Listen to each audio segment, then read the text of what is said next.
presidente do Senado, Davi Alcolumbre, pautou para hoje a votação da PEC do Marco Temporal.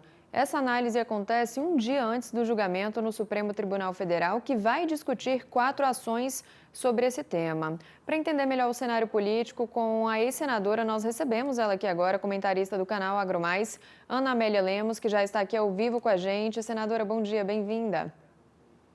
Bom dia, Carolina. Bom dia aos nossos telespectadores. Olha, essa matéria está entrando num momento de alta tensão entre os poderes, especialmente Senado e Supremo Tribunal Federal. Por quê? Porque o Senado Federal é o único órgão oficial determinado pela Constituição com competência constitucional para aceitar impeachment de ministros da Suprema Corte. Com todo o processo envolvendo a anistia para os que participaram dos atos de 8 de janeiro, recrudesceu este embate entre dois poderes, o Poder Judiciário, e aí leia-se Suprema Corte, e também o Senado Federal. E também as iniciativas que o próprio Parlamento brasileiro vem fazendo para, digamos, ampliar a sua ascendência ou o seu poder sobre o Supremo Tribunal Federal. Esse é o pior clima, o pior momento de deliberar sobre uma questão dessa natureza, agravado pelo fato de que o agro é muito identificado com as causas relacionadas à direita ou ao bolsonarismo. Então, todo esse conjunto de fatores acaba interferindo negativamente sobre um processo que deveria ser feito à base da interpretação correta e adequada do que o Constituinte, lá em 88, escreveu sobre o marco temporal, que até aquela data, quem tivesse sido feito a demarcação, tudo bem, a partir daquilo já não funcionaria mais essa determinação. E o Supremo está entendendo de forma diferente. Então, esse embate institucional desta crise que nasceu por outras razões, agora se agrava nesse momento.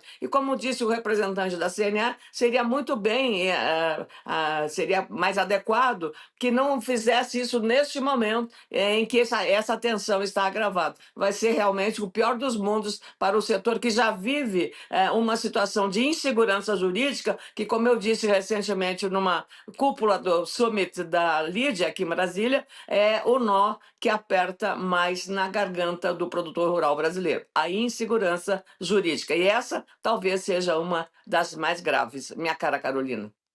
Senador, e caso essa PEC seja aprovada no Senado hoje, de que forma isso pode influenciar juridicamente ou politicamente o julgamento das ações no Supremo marcado para amanhã? Olha, o Senado certamente vai dar uma resposta adequada, como deu, aliás, quando o ministro Gilmar Mendes apresentou uma questão relacionada a quem poderia apresentar pedido de impeachment de ministro da Suprema Corte, hoje reservado ao Senado Federal, como determina a Constituição. Então, ele determinou, por essa manifestação dele, que criou uma grande celeuma nacional, não só do Senado, que perderia essa competência, mas do Brasil inteiro, e determinando que apenas a Procuradoria-Geral da República poderia entrar com processo de impeachment de ministros da Suprema Corte. E já foi batizado, inclusive, a PEC da blindagem para os ministros que integram a Suprema Corte. Então, é realmente um momento extremamente grave, esse que se decide uma matéria tão relevante para o país, que é líder na produção do agronegócio e que precisa necessariamente de uma mínima segurança para produzir, porque de uma hora para outra o agricultor que está produzindo acaba tendo sua terra invadida, e a demora no deslinde de uma ação dessa natureza de invasão de terra, por reclamação de propriedade ou de pertencimento, laudos antropológicos de duvidosa qualidade científica ou histórico-antropológica. Então, tudo isso serve para aumentar o clima aí, e o governo meio lava as mãos nessa questão que é de interesse nacional, Carol. E se o STF tomar uma decisão contrária ao marco temporal, mas o Congresso avançar com a PEC, a gente entra num impasse institucional? Como que esse tipo de conflito costuma ser resolvido aqui? Sem dúvida, Carol. Vai ampliar, vai esquentar o tempo, como se diz no popular, vai esquentar o tempo e é preciso que as cabeças pensantes, que tenham, ponham o jogo, a bola ao centro e comece um diálogo respeitoso para evitar o pior para o Brasil. Quer dizer, nós já temos problema de inflação, temos problema de segurança grave, o crime organizado tá, atuando à luz do dia, assassinatos, mortes, feminicídio, quer dizer, problemas muito mais graves estão batendo a nossa porta e nós estamos dando atenção a questões que já foram, eu diria, definidas ao longo do tempo e que agora voltam à cena, confundindo-se também nesse ambiente de insegurança que vivemos, também nas ruas, a insegurança da população assaltada toda hora e todos os demais tipos de crimes que estão acontecendo agora. E com a força e a presença do crime organizado, das facções criminosas, tendo uma operação extraordinariamente elevada, entrando até com participação legalizada nos poderes, seja através da eleição de um deputado estadual, de um vereador, de um deputado federal, de um senador e assim por diante. Então, nós estamos numa situação de extrema preocupação para a sociedade, Carol. Senadora, e quais são os impactos mais imediatos, tanto para o agro quanto para as comunidades indígenas, dependendo aí do resultado, tanto no Senado quanto no STF? Olha, é um impacto. Todo mundo. Era preciso ter um consenso de entrar num acerto medianamente aceitável pelas partes. Mas isso é muito difícil de chegar, especialmente o governo, de certa forma, está estimulando a decisão da Suprema Corte para ter o resguardo legal para as ações de dar proteção aos indígenas que estão disputando terras. Aconteceram casos de muita visibilidade no Rio Grande do Sul, que acompanhei, e isso mostrou exatamente que os laudos antropológicos eles careciam de veracidade.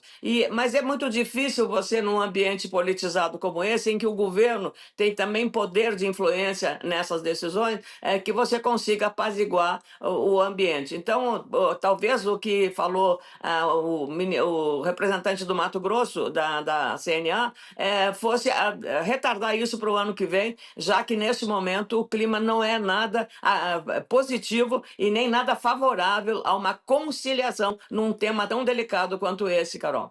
Com certeza. Senador, algo mais só para finalizar?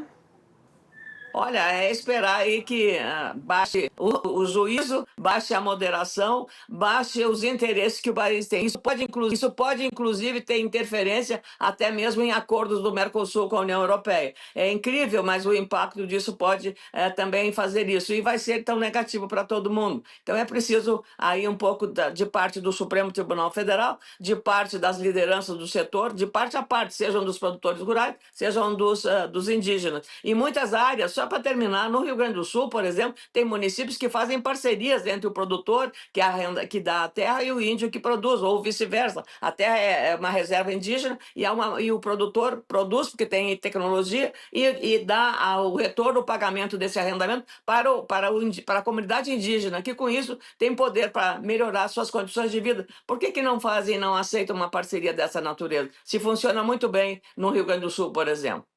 É isso, senadora. Obrigada pela participação, pelas informações. A gente segue acompanhando. Qualquer novidade, a senhora volta aqui, viu?